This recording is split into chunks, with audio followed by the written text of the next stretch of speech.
Hey guys, it's me Jocelyn. So today I'm going to be showing you some of my favorite transitions to use on alight motion. Now I have been editing a lot more on here as of recently, so I just want to show you guys some of my favorites. So let's just get started.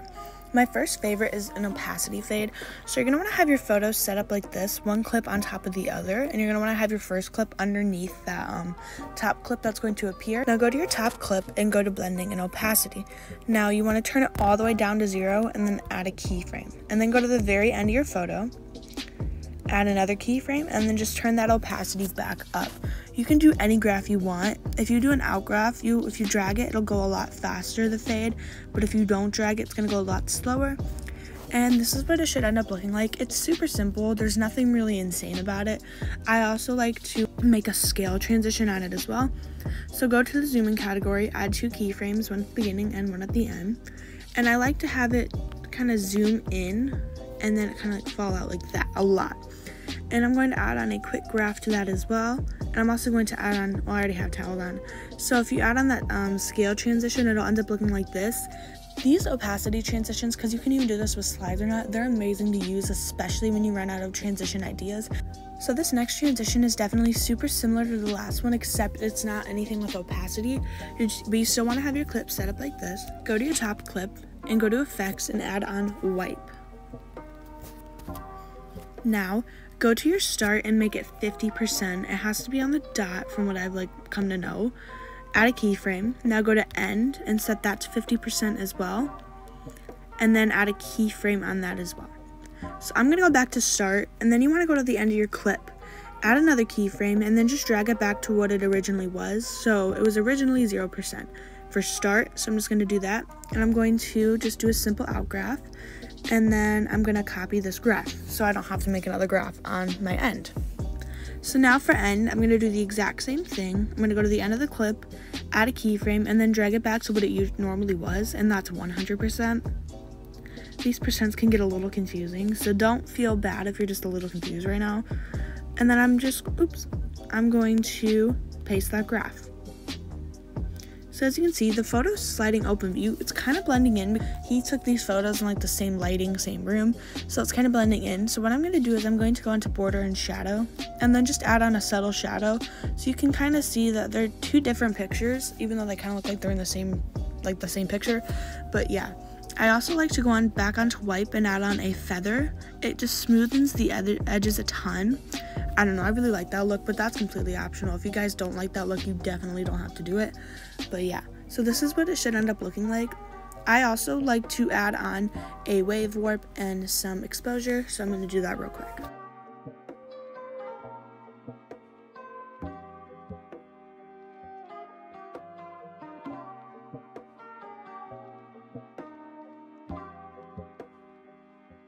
You can add on a little opacity flash right here if you don't like how fast the wipe kind of comes open.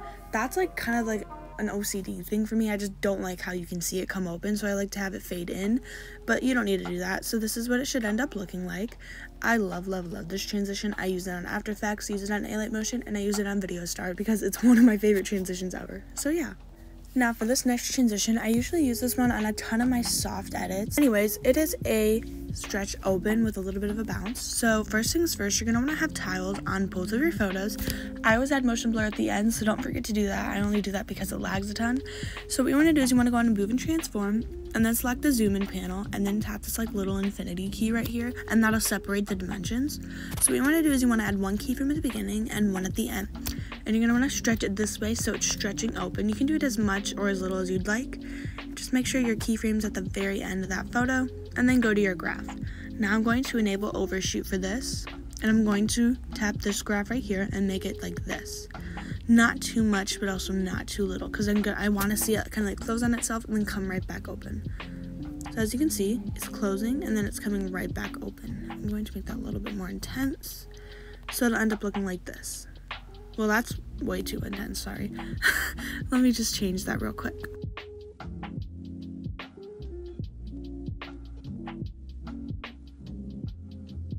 Okay.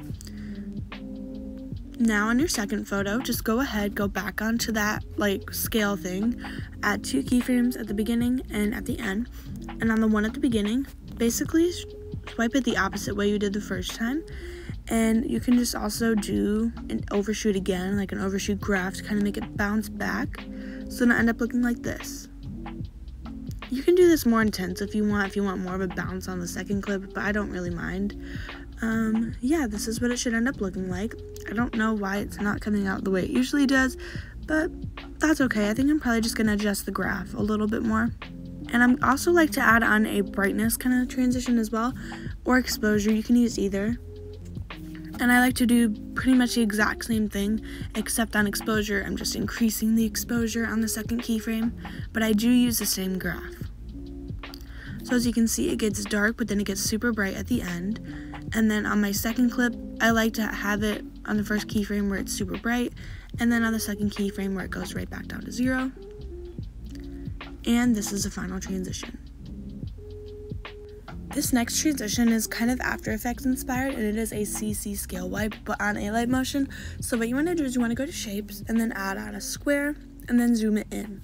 Now go to color and fill, and go to gradient, and you can drag these like line, whatever way you want, side to side, up and down.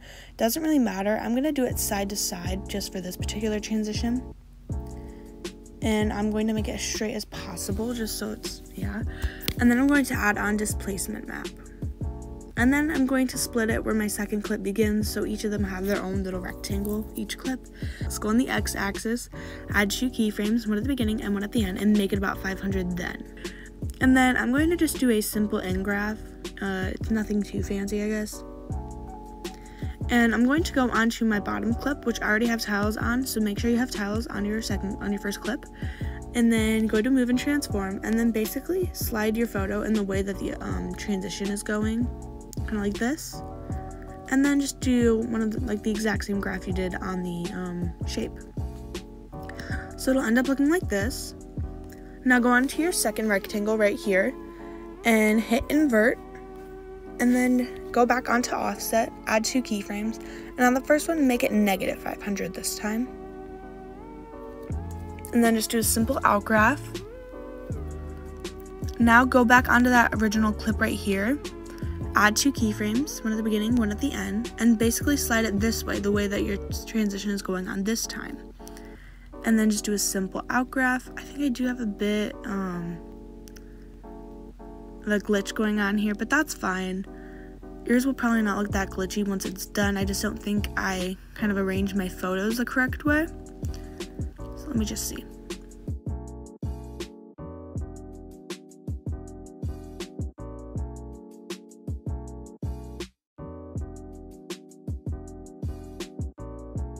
Okay, so now that I have it perfectly kind of situated, this should be what the final transition looks like. It's going to look a ton better with motion blur. And yeah, that was it for today's video. If you guys enjoyed it, please give it a thumbs up and subscribe, and comment down below any tutorial requests that you guys might have.